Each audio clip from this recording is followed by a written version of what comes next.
I got scratches making me itch.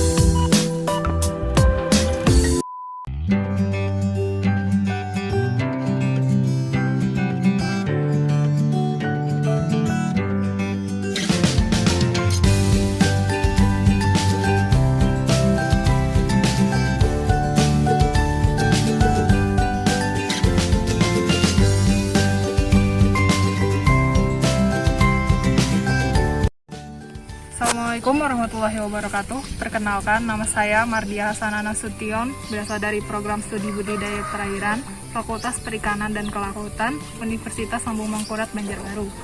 Hari ini saya akan mewawancarai seorang narasumber mengenai usaha budidaya ikan rawa yang ada di sini untuk memenuhi tugas mata kuliah Teknologi Manajemen Ikan Budidaya Ikan Rawa. Saya di sini ingin mewawancarai Bapak mengenai usaha budidaya yang ada di sini, terutama khususnya ikan rawa.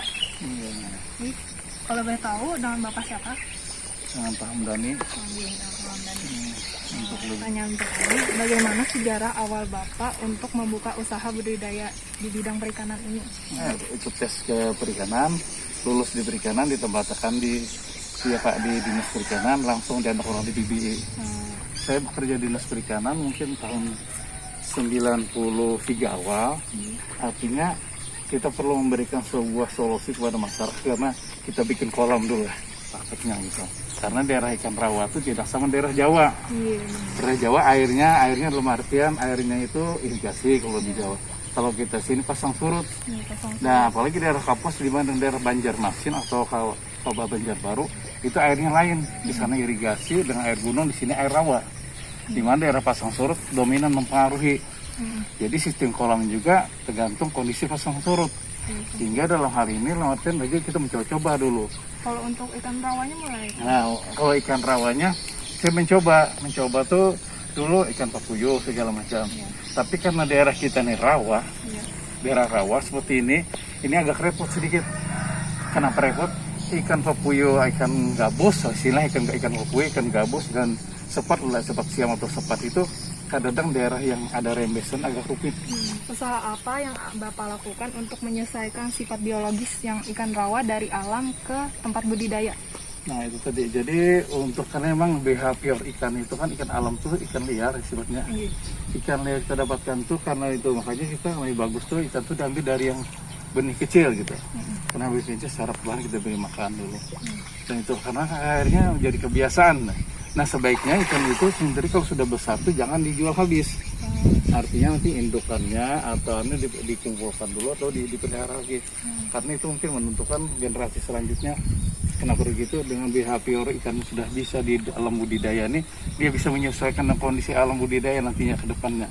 Nah jadi kelihatannya kami itu ngambil indukan yang liar aja. Indukan liar di alam, papuya dipelihara di kolam, diberi makan. Perlahan diberi makan, membiasakan kalau dia bisa makan, akhirnya dia pelihara gitu. Cuman yang kita antisipasi nantinya kondisi waktu hujan, nanti pagarnya harus ada keliling gitu. Karena memang kita harus tahu behavior ikan papuya bagaimana gitu. Setelah ada hujan, kolamnya rendah, ada air masuk, dia langsung cari jalan keluar. Nah itu masalahnya. Jadi untuk menyesuaikan itu tadi kita harus tahu behavior kelakuan ikan itu sendiri. Bapak jelaskan juga tadi tanah di Kapuas ini berbeda dengan tanah yang ada di Jawa. Nah, bagaimana untuk proses persiapan kolamnya? Rawa ini kalau kita panen kadang dia masuk ke dalam. Ya kata orang Banjar itu patak kah tenggelam ke bawah. Kalau kayak batin kan enggak, artinya dia enggak terlalu ke dalam. Jadi permasalahannya itu alatnya nantinya kita permasalahan masalah panen kelihatannya. Kalau masalah yang selain itu melihara ya seperti biasa aja lah. Nah jangan, yang penting itu kolam itu jangan ada rembesan tinggi, ada kandang.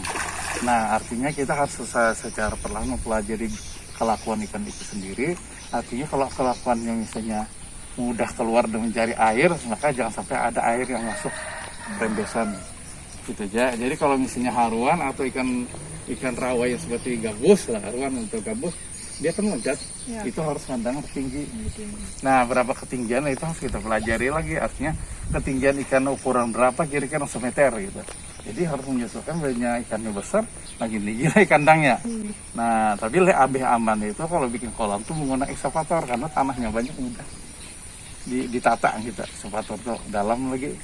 Nah, jadi kolam jenis ikan rawa ini saya pikir lebih baik ada mantainya dari yang tinggi, ada yang rendah gitu.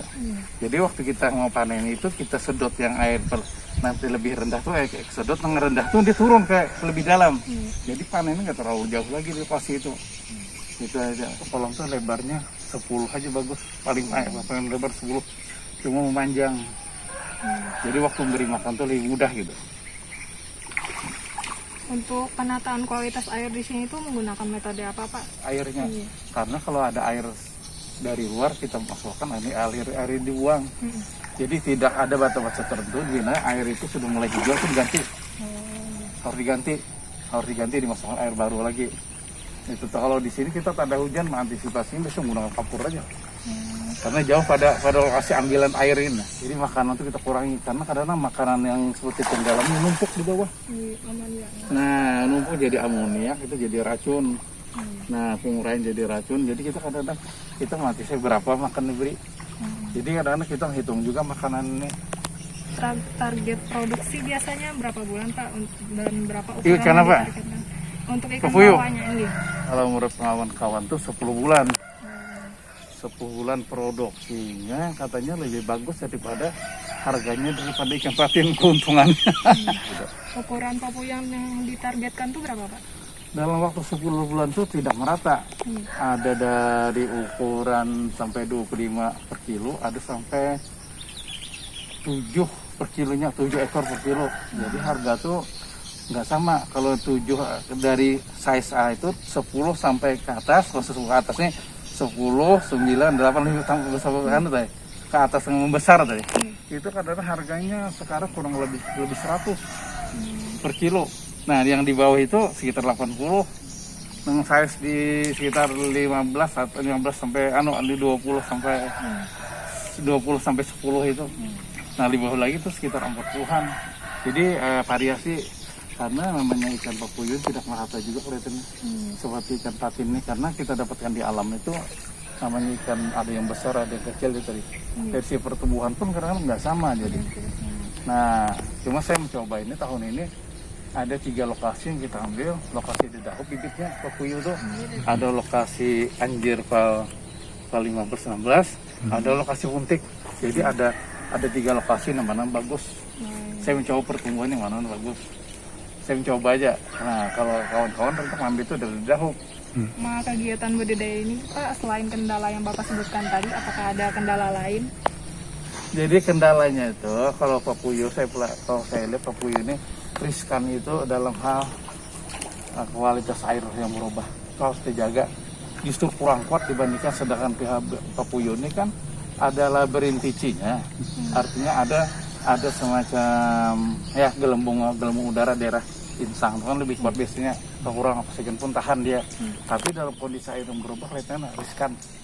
Pada penebaran itu berapa Pak? Nah, ini kalau salah pada penebaran ini hitung tergantung kita memanage aja. Kenapa manage? Makin kurang padatnya makin lekas besarnya kan begitu. Teorinya kan begitu, praktek pun begitu juga. Jadi makin padat makin lambat besarnya. Nah, itu aja anunya masalahnya. Jadi kita mau yang bagaimana? Tapi yang lebih bagus tuh emang harus padat pepuyuh karena harga size yang sekilo yang ukuran yang 10 ke atas mahal sampai 100.000. Nah, itu tadi. Jadi itu tadi. Jadi kepadatan ini kadang-kadang mutlak. Masuk kadang mutlaknya artinya kita tergantung orangnya. Kalau yang datang ikan pepuyuh banyak, kita buat aja nanti kita bagi lagi terserah kita bagi pepuyuh. Saya pikir sampai 50 per meter masih bagus. Karena ikan-ikan kecil juga lah, tergantung kualitas air dia. Penting kuncinya sebenarnya besar kecilnya produksi atau keberhasilan tergantung air aja. Media hidupnya juga saya pikir itu. Biarnya padatnya kurang, airnya kotor, airnya kurang bagus, menghambat pertumbuhan juga, makan juga tidak mau. Jadi kadang kualitas air kunci. Sekian, terima kasih Pak untuk wawancaranya. Ya, mohon maaf kalau ada salah. Ya. Mau sama Dewi ya, Dewi Kartika ya. Iya, ketemu. Saya salam dari Anu Kak, dari Hamdan itu. Nyari dulu kuliah timbe aja lah waktu turun. Dia budidaya juga sama kau dulu. Salam Faustung juga. Sampai Bilang aja kita angkatan 86 tuh.